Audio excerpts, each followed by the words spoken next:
희귀 차량 수집가들이 주문처럼 반복하는 문구가 하나 있습니다. 디자인이 이상할수록 그 뒤에 숨겨진 이야기는 더 흥미롭다.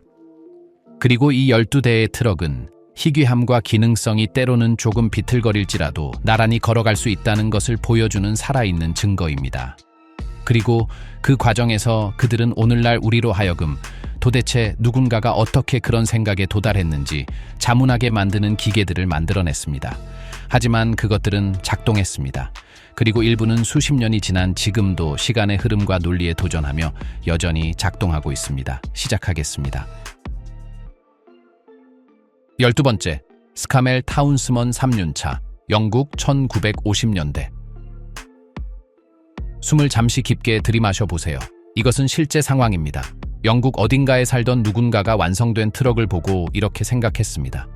있잖아, 바퀴가 하나 남는 것 같아. 그리고 모든 예상을 뒤엎고 그것은 작동했습니다. 스카멜 타운스먼 3륜차는 매우 특정한 임무를 위해 설계되었습니다. 바로 일반 차량들이 단순히 무너져 내리는 장소에서 살아남는 것이었습니다. 우리는 복도처럼 좁은 거리, 불가능해 보이는 철도 마당, 회전하는 것이 자전거에게나 허락된 꿈처럼 보이던 모퉁이들에 대해 이야기하고 있습니다. 다른 트럭들이 계속해서 후진하며 영원히 기동을 해야 했을 때 이 작은 도시용 트랙터는 아무 일도 없었다는 듯이 들어가서 회전하고 나왔습니다. 마치 뽐내는 것처럼 보일 정도였습니다. 단 하나의 앞바퀴가 모든 일을 해냈으며 너무나 터무니없는 회전 방향을 허용하여 마치 자기 자신을 쫓아가는 것 같은 느낌을 주었습니다. 운전자들은 앞쪽으로 튀어나온 이상한 부리 모양의 캐빈 안에 앉아 있었는데 이는 현실보다는 만화 영화에 더 가까워 보였습니다. 하지만 그것은 순수한 효율성이었습니다. 그리고 더 많은 것이 있었습니다.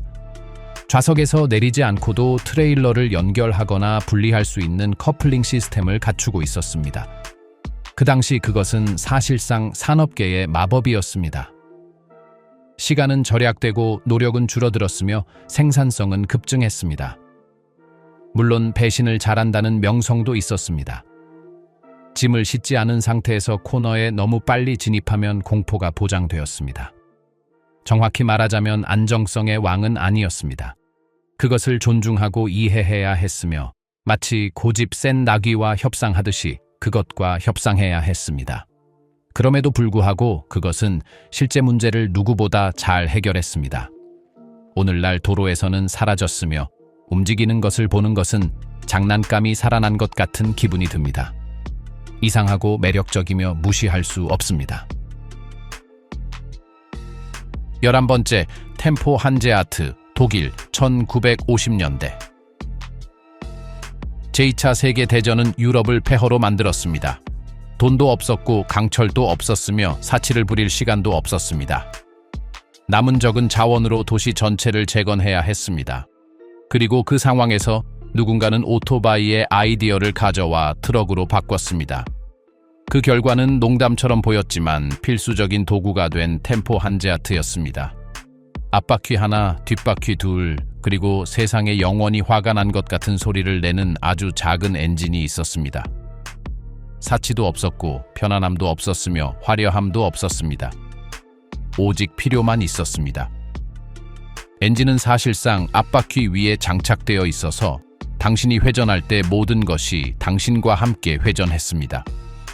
그 경험은 시끄럽고 진동이 심했으며 푸른 연기와 개성으로 가득 찼습니다.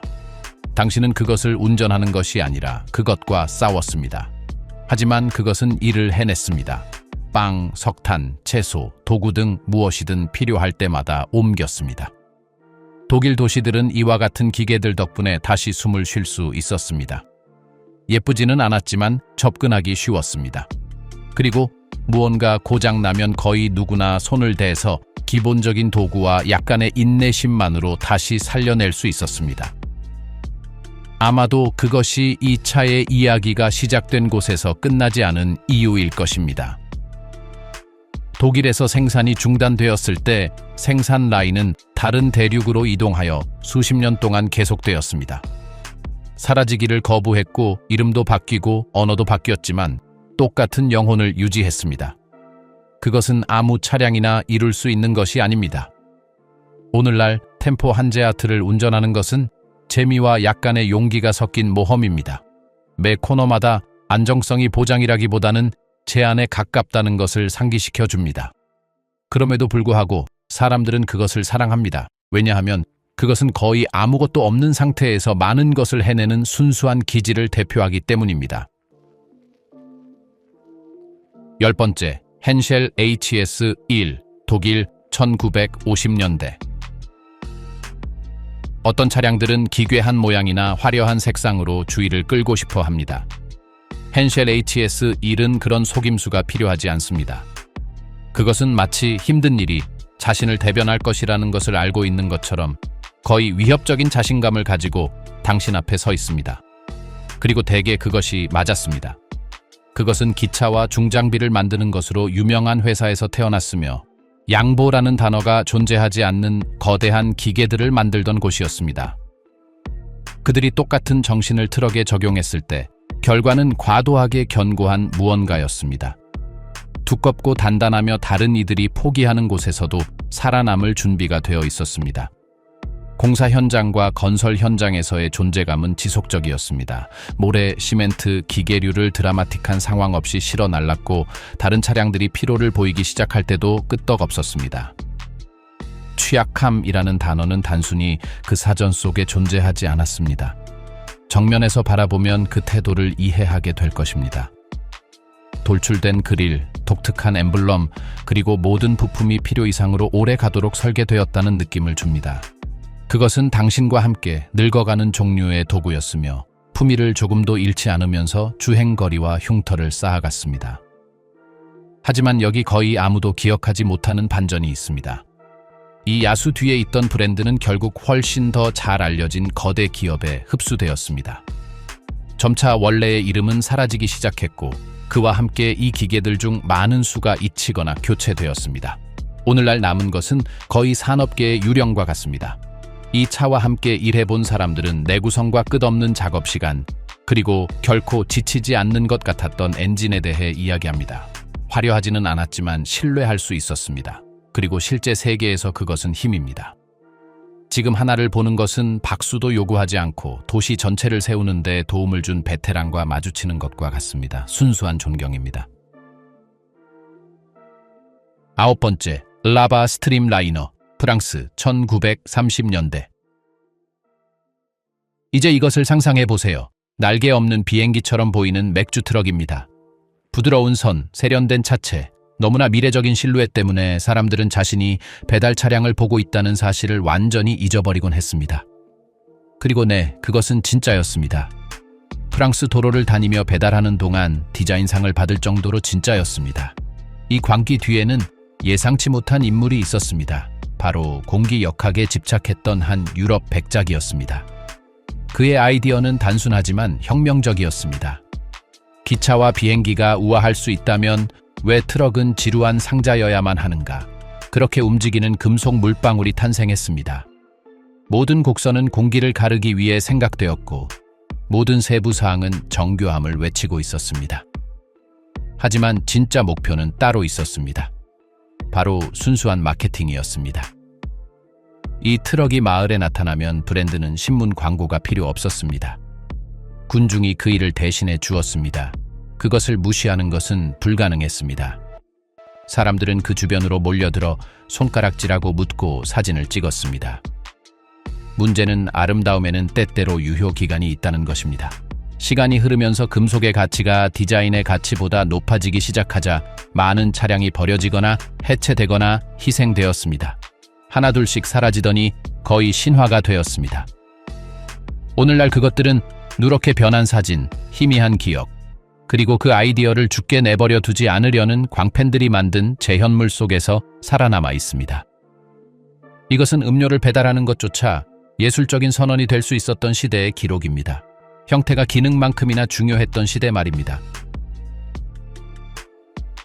8번째, 코비티 600, 미국 1940년대에서 50년대. 화려함은 잊으세요. 쇼도 잊으세요. 여기 순수한 근육 앞에 우리가 서 있습니다. 코비티 600은 산업용 체육관에서 역기를 들며 어린 시절을 보낸 것처럼 보입니다. 보닛은 아주 높고 거의 과장되어 있어서 그 안에 겨우 들어갈 것 같은 야수의 심장을 숨기고 있는 것 같습니다. 그리고 실제로 정확히 그런 일이 벌어지고 있습니다. 그 디자인에서 영합하려는 시도는 전혀 없었습니다. 모든 선은 단 하나의 임무를 가지고 있었습니다. 일이 잔혹해질 때 작동하는 것입니다. 울창한 숲, 존재하지 않는 길, 다른 이들을 포기하게 만들 짐들. 많은 제조사가 곡선과 크롬으로 현대적으로 보이려 노력할 때 이 괴물은 무게를 나에게 줘, 내가 책임질게 라고 말했습니다. 멀리서 보면 그 그릴은 얼굴처럼 보입니다. 하루가 잘 끝나도 미소 짓지 않는 진지한 얼굴 말입니다. 운전자들은 아주 높이 앉아 있었고 팔에 힘이 필요한 뻑뻑한 핸들, 모든 틈새로 스며드는 열기, 귀를 뚫는 소음, 그리고 몇 시간 후면 팔을 떨게 만드는 진동과 싸워야 했습니다.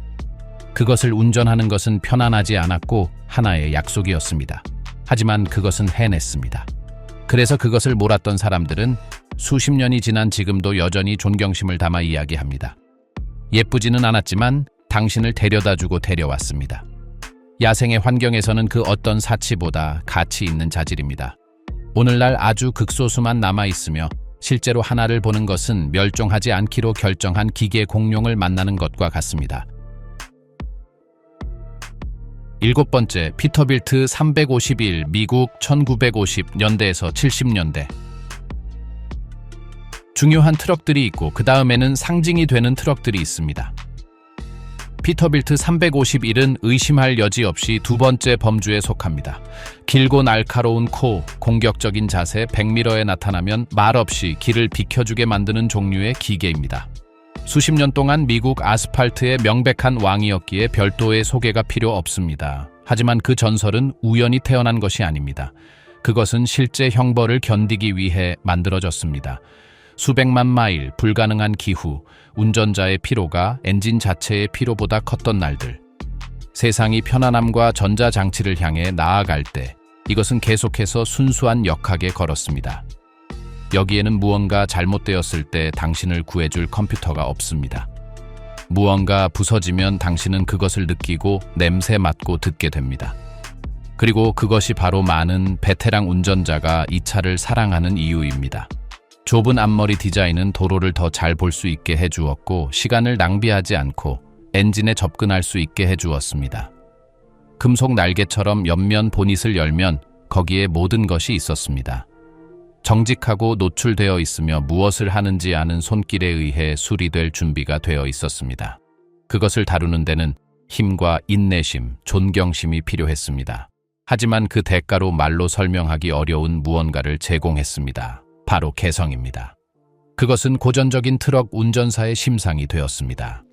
지평선으로 지는 해, 컨트리 음악이 흐르는 라디오, 앞에 펼쳐진 무한한 킬로미터. 자유와 책임이 뒤섞인 이 느낌은 운송업자 한 세대 전체를 각인시켰습니다. 오늘날 그것은 탐나는 수집품입니다. 도로에 하나가 나타나면 트럭에 대해 아무것도 모르는 사람들조차 특별한 것을 보고 있다고 느낍니다. 존재감, 역사, 권위가 있습니다. 가장 미래적이지도 않았고 가장 희귀하지도 않았지만 다른 모든 것들이 평가받는 기준을 정의한 차였습니다. 지금까지 우리는 매혹적인 희귀함, 개성 있는 기계들, 시대를 앞서간 역학적 해결책들을 보았습니다. 하지만 다음에 올 것들은 다른 행성에서 온 것들입니다. 그것들은 물리학에 도전하고 거대한이라는 단어를 다른 차원으로 끌어올렸으며 공상과학 영화에서 튀어나온 것 같고 도대체 어떻게 누군가가 그 건설을 승인했는지 의문이 들 정도로 터무니없는 것들입니다. 준비하세요. 현기증이 곧 시작될 테니까요. 6번째, GMC 퓨처라이너, 미국 1940년대. 이 장면을 상상해 보세요. 1940년대 후반의 평범한 미국 마을의 어느 날입니다. 사람들이 서두르지 않고 평온한 삶을 살고 있을 때 갑자기 소문이 돌기 시작합니다. 거대한 무언가가 다가오고 있습니다. 집 밖으로 나가자마자 가장 먼저 보이는 것은 천천히 당신을 향해 다가오는 붉은 강철벽입니다. 2층 건물만큼 높고 방금 닦은 로켓처럼 빛나며 조용히 위협적입니다. 트럭처럼 보이지 않았고 미래에서 온 메시지처럼 보였습니다. GMC 퓨처라이너는 매우 특정한 임무를 위해 만들어졌습니다. 바로 모든 미국인의 삶을 바꿀 것이라고 약속한 발명품들을 보여주며 전국을 누비는 것이었습니다. 내일의 에너지, 몇 분 만에 요리하는 기적의 주방, 무엇으로든 작동하는 불가능한 엔진들. 하지만 쇼가 시작되기도 전에 차량 자체가 이미 승리했습니다. 왜냐하면 그것은 단순히 엄청나게 컸기 때문입니다. 운전자는 마치 유리로 된 조종석에서 우주선을 조종하듯이 중앙 높은 곳에서 여행했습니다. 일반적인 거울도 없고 알려진 기준도 없이 군중이 입을 벌린 채 아래에서 쳐다보는 동안 세상에 대한 지배적인 시야만을 가졌습니다. 그리고 멈춰 섰을 때 진짜 마법이 시작되었습니다. 측면이 유압식으로 열리고 벽은 무대로 변했으며 갑자기 트럭은 이동식 극장이자 미래로 향하는 직접적인 창이 되었습니다. 가족 전체가 다른 세계에서 온 것 같은 시연을 보며 얼어붙었습니다. 가장 놀라운 점은 이 차량을 단 한 줌, 정확히 12대만 만들었다는 것입니다. 시간의 흐름, 방치, 고철 더미 속에서 살아남은 것은 아주 적습니다. 그리고 경매에 하나가 나타날 때마다 가격은 두둑한 수표책을 가진 베테랑 수집가들조차 떨게 만드는 수준으로 치솟습니다. 왜냐하면 당신은 금속을 사는 것도 엔진을 사는 것도 아니기 때문입니다. 당신은 세상이 한때 가능하다고 믿었던 약속을 사는 것입니다. 퓨처라이너는 미래가 밝고 공기 역학적이며 완벽할 것이라고 믿었던 시대를 대표합니다. 세월이 흐르며 거의 신화가 되어버린 바퀴 위의 판타지입니다. 오늘날 그것을 보는 것은 결코 일어나지 않은 일에 대한 기억을 관찰하는 것과 같지만 한순간 우리 모두는 그것이 올 것이라고 믿었습니다. 5번째, 다비안 아랍에미리트 2000년대. 경고 하나 하죠. 어떤 사진도 당신의 뇌가 이것을 이해하도록 실제로 준비시키지 못합니다. 왜냐하면 실제로 그것을 보고 일반 자동차 옆에 두었을 때 당신의 마음은 충돌하기 때문입니다. 비율은 틀렸고 논리는 사라지며 상식은 짐을 싸서 떠납니다.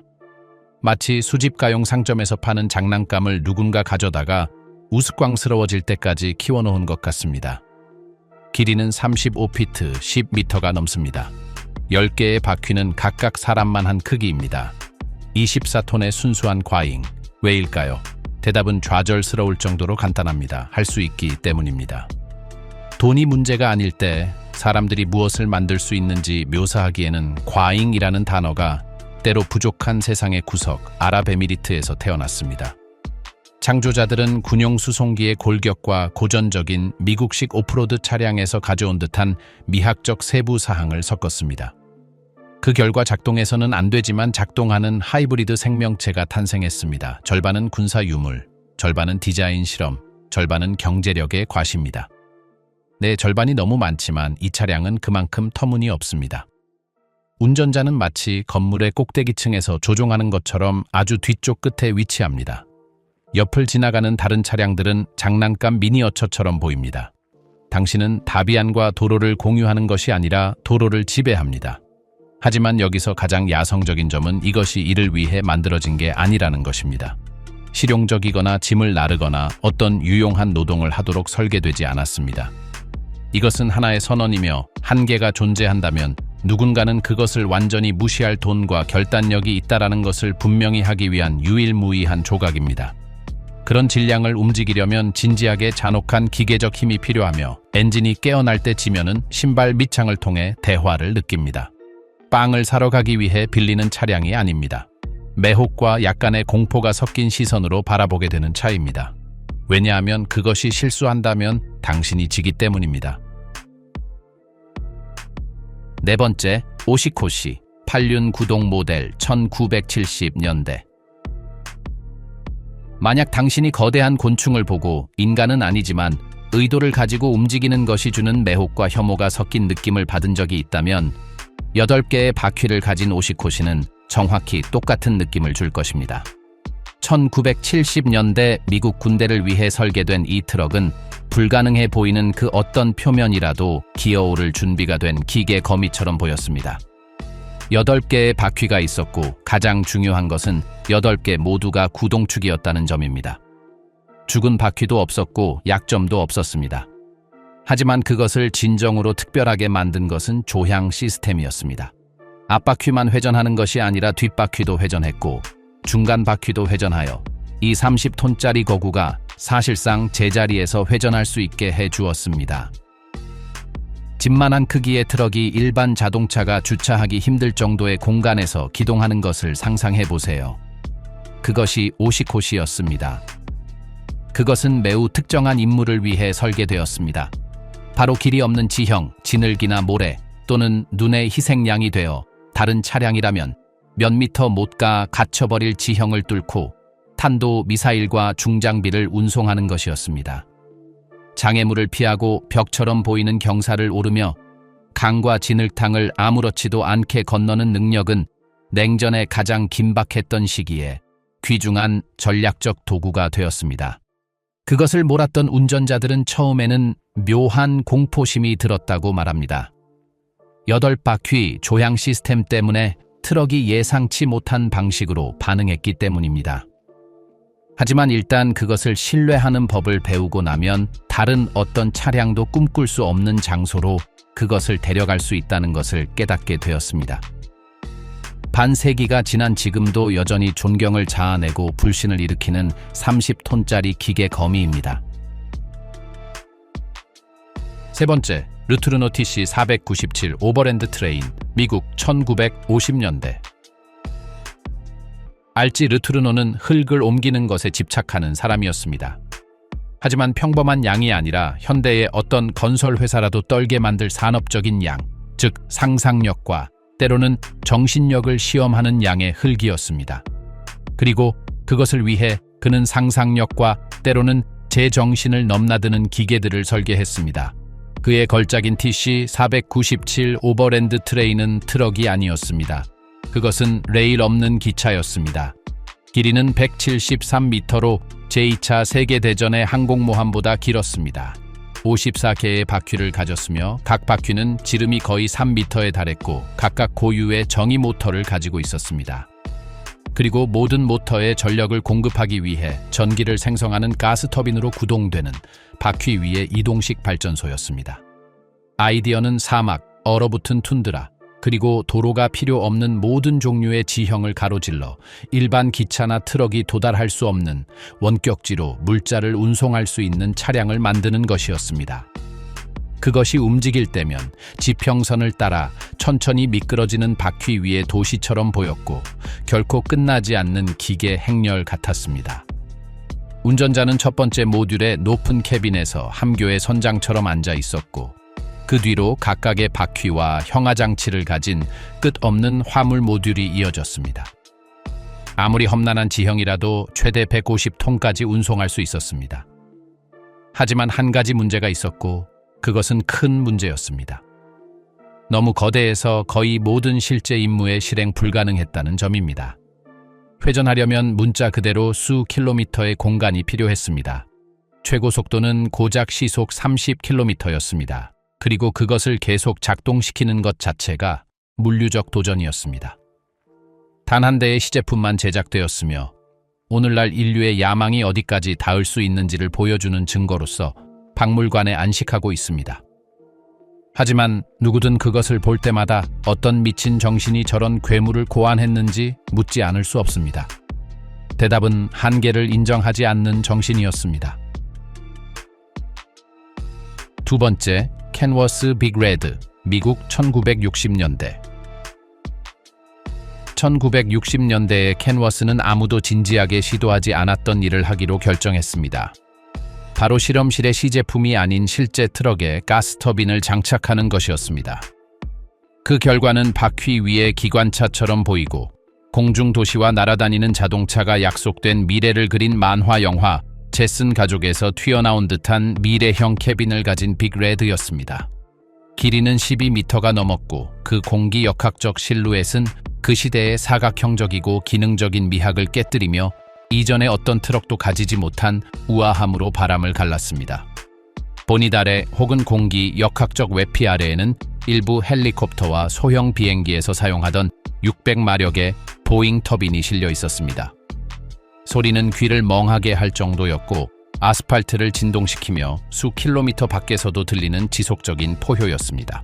하지만 빅레드의 흥미로운 점은 첨단 기술뿐만 아니라 그 목적에 있었습니다. 켄워스는 터빈이 대형 운송에서 실용적일 수 있는지, 기존의 디젤 엔진에 대한 대안을 제공할 수 있는지 시험하기 위해 그것을 만들었습니다. 미국 도로를 수천 킬로미터 달리며 나타나는 곳마다 주의를 끌었습니다. 사람들은 멈춰 서서 구경하고 사진을 찍으며 자신들의 거리를 감히 지나가는 바퀴 위의 우주선이 무엇인지 물었습니다. 결국 터빈은 상업적 이용에는 너무 비효율적인 것으로 판명되었습니다. 내일이 없는 것처럼 연료를 소비했고 지옥 같은 열기를 뿜어냈습니다. 하지만 빅레드는 더 중요한 것을 증명했습니다. 캔워스가 위험을 감수하고 꿈을 꾸며 아무도 감히 그리지 못한 것을 만들 준비가 되어 있다는 사실 말입니다. 오늘날 박물관에 쉬고 있지만 그 영향력은 현대 도로에서 보는 모든 공기, 역학적 트럭에서 느껴집니다. 그것은 트럭이 미래의 선언이자 다가올 것에 대한 약속이 될 수 있음을 증명한 첫 번째 모델이었습니다. 첫 번째, 터무니없음의 왕, 헤이즈 HDX, 캐나다 1950년대에서 80년대. 만약 트럭의 바퀴에서 기계가 마지막 숨을 내뱉거나 전투를 준비하는 것처럼 증기가 뿜어져 나오는 것을 본 적이 있다면 당신은 아마 헤이즈 HDX를 보고 있었을 것입니다. 이것은 도시 배달용 트럭도 아니고 일반적인 건설 차량도 아니었습니다. 이것은 캐나다 임업계의 괴물로 거대한 통나무를 싣고 죽지 않고 산을 내려오는 단 하나의 임무를 위해 설계되었습니다. 브리티시 컬럼비아의 임도들은 지구상에서 가장 위험한 곳들 중 일부였으며 지금도 그렇습니다. 경사가 너무 가팔라서 기존의 브레이크는 단순히 과열되어 고장났고 하산은 러시아 룰렛으로 변했습니다. 20만, 30만 파운드의 목재가 아래로 밀어붙이며 트럭을 통제 불능의 발사체로 만들려 했습니다. 헤이즈의 해결책은 공포스러울 만큼 간단했습니다. 바로 순행식 브레이크 시스템이었습니다. 트럭은 수백 리터 용량의 거대한 탱크를 싣고 다녔는데 그 유일한 목적은 브레이크 드럼이 임계 온도에 도달하지 않도록 지속적으로 물을 뿌리는 것이었습니다.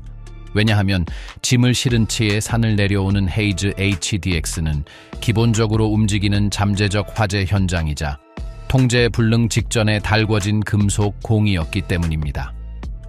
그것이 내려오는 것을 볼 때 바퀴에서 증기가 나오는 것을 보고 마치 기계가 긴 하루를 마치고 숨을 몰아쉬는 기계의 용처럼 느껴질 수 있었습니다. 그 구조는 미학이나 안락함에 대한 양보 없이 거칠고 사각형이며 무겁게 지어졌습니다. 적재함은 임업 기계가 자를 수 있는 가장 큰 통나무를 지탱하기 위해 폭이 14피트에 달할 수 있었습니다. 그 높이는 위협적이었고 존재감은 압도적이었습니다. 실수가 수백 미터 절벽 아래로 떨어지는 것을 의미하고 운전자의 생명이 매 순간 순행식 브레이크가 작동하는지에 달려있는 환경을 위해 설계된 거인이었습니다. 그리고 모든 논리를 거부하는 놀라운 점은 이 트럭들 중 다수가 오늘날에도 여전히 숲에서 일하고 있다는 것입니다. 현대적이라서도 아니고 최신 안전기술이 있어서도 아니라 은퇴시키기에는 너무나 튼튼하기 때문입니다. 공학이 더 단순하지만 훨씬 더 대담한 것을 추구하던 시대에 만들어진 헤이즈 HDX는 시간과 산과 중력 그 자체에 도전하며 여전히 그곳에 있습니다. 결국 이 트럭들은 단지 나무를 운반한 것이 아닙니다. 그것들은 가능성의 한계를 밀어붙이고 조금 더 멀리 가고 조금 더 무게를 싣고자 하는 인간의 집착을 운반했습니다. 그래서 의심의 여지 없이 헤이즈 HDX는 지금까지 만들어진 가장 희귀한 클래식 트럭 중 논란의 여지 없는 왕입니다.